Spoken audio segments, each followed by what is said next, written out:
আজি বড়োসকলৰ পবিত্ৰ বাথৌ পূজা। মহানগৰীৰ গণেশপাৰা বাথৌ মন্দিৰত উলহ মালহেৰে আয়োজন কৰা হৈছে বাথৌ পূজা।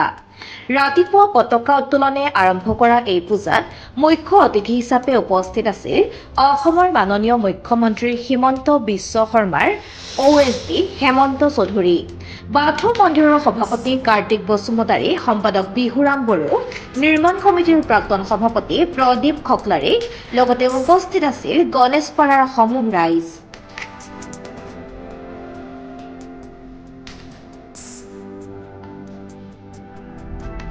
বড়ো সমাজৰ পবিত্ৰ বাথৌ পূজাৰ আজি গণেশপাৰাৰ মন্দিৰ প্ৰাংগণত আহি উপস্থিত হৈছোঁ।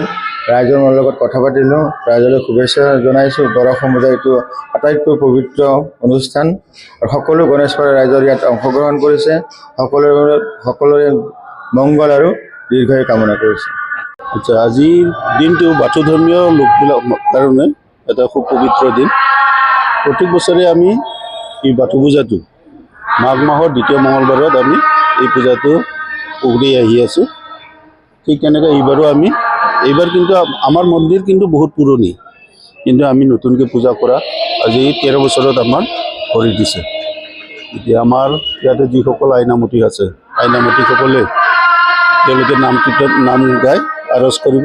আৰজ কৰাৰ পিছত আমি প্ৰথমে কিন্তু আমাৰ যি ফ্লেগ হোষ্টিং সেইটো প্ৰথমে কৰি লৈছোঁ। তাৰপিছতে আমাৰ বিদিত আমাৰ যিসকল দেউৰী ডিউচি পূজাৰী আছে তেওঁলোকে থাপনা বহাইছে। বহাৰ পিছত আমি একেলগে পুৰুষ মহিলা সকলোৱে থিয় হৈ মন্দিৰত গৈ পেলাই সেৱা লয় আৰু মহিলাসকলৰ কাৰণে আমি আৰজ লোৱাৰ কাৰণে গোটেইখিনি সুবিধাটো কৰি দিছোঁ। প্ৰত্যেক বছৰে কৰি আহি আছোঁ। আজি দিনটো ইয়াৰ বাহিৰে আমি বেলেগ তেনেকুৱা ধৰণৰ কাৰ্যসূচী ৰখা নাই। পূজাটো শেষ হোৱাৰ পিছত বুটমুখ প্ৰসাদ ল'ব, তাৰপিছতে আমাৰ আৰু কেঁচাৰী ভোগ অলপ যোগাৰ কৰিছে, এইখিনি লৈ চববিলাকে কৰা কৰি ৰাইজ উপস্থিত আছে এতিয়া বৰ্তমান ইয়াতে আপোনালোক? বৰ্তমান আমাৰ এনে টোটেল নিজা সমাজৰ সদস্য হ'ল 174 ঘৰ আছে আমাৰ। গোটেইখিনি অহা নাই এতিয়ালৈকে, আহিব লাহে লাহে। আৰু যিসকলে আৰজ গায় তেওঁলোকে আগতীয়াকৈ আহিছে, তেওঁলোকে এতিয়া আৰজ গাব। পূজা শেষ হোৱাৰ আগে আগে গোটেইখিনি সমাজৰ সদস্য আহি উপস্থিত থাকিব।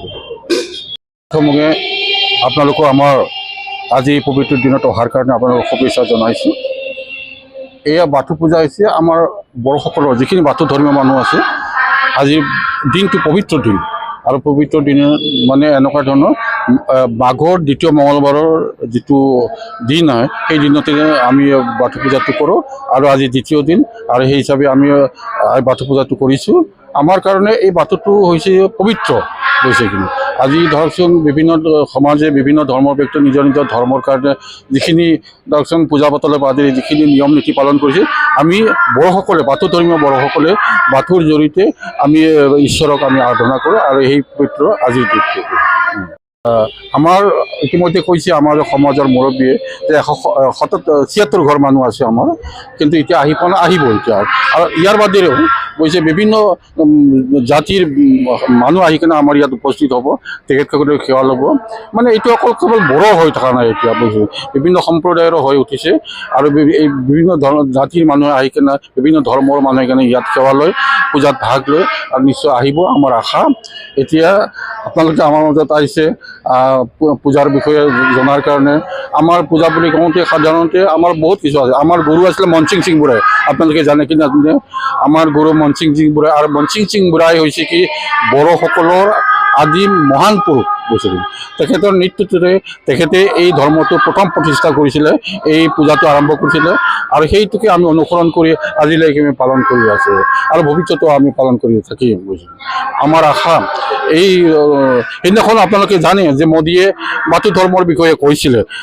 যোৱা 17 তাৰিখে যিটো বাগৰুম্বা নৃত্য হৈছিলে, 10,000 নাচনীয়ে নাচিলে, তাত বাগৰুম্বা নৃত্যৰ কথা কৈছিলে, লগতে বাথৌ ধৰ্মৰ কথাও কৈছিলে। আৰু এইটো আমি মানে মাননীয় প্ৰধানমন্ত্ৰীক ধন্যবাদ জনাইছোঁ যে বাথৌৰ বিষয়ে আজি মানুহখিনিৰ মনত যিটো সন্দেহ আছিলে সেই সন্দেহটো দূৰ কৰি কিনে বাথৌ যেন অসম নহয় গোটেই বিভিন্ন অসমৰ বাহিৰেও প্ৰতিষ্ঠা কৰাৰ কাৰণে তেখেতৰ বাণীয়ে, তেখেতৰ বক্তব্য নিশ্চয় মানুহখিনিয়ে বৈছে সাহস পাব। আৰু এই সাহস আমি আগুৱাই মানে বুকুত বান্ধি আমি নিশ্চয় আগুৱাই যাম বুলি এইখিনি